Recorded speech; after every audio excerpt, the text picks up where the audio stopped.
this because it always fascinated me that these weird scooters and bikes that have been, you use your app to get on them and zip around, have been a weird boon that's just crazy and cuts back on the need for a lot of cars traveling everywhere. Strange, but it's still interesting. Not really what we're talking about when we're talking about major transportation. That always comes down to buses. It's going to be buses. I remember in 2008 we talked about light rail and debated light rail. There was no budget for that. There's no way we could afford that. And the first and foremost, why don't we ask these people? They are not going to go on billions of dollars and then ask us to do the maintenance. And the maintenance cost alone is more than our budget. How would it got into that. We don't realistically have a way to do it, even if we got all cities in the Northwest Arkansas area on board.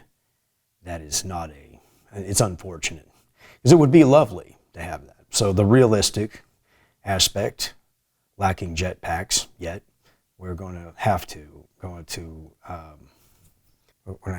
look to our buses and increasing how many buses we have, the frequency of their routes, and extend what types of routes we have, additional routes to fit it. And that's just going forward.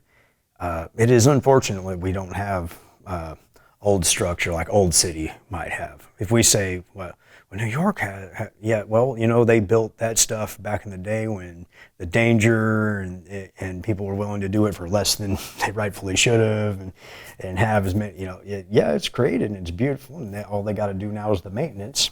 Cool. We didn't get on the ground floor of that back then, and that wouldn't have been likely to have ever happened.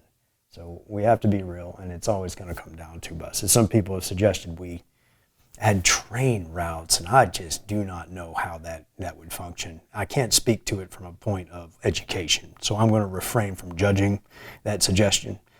I just don't see it being applicable currently. So it will be buses.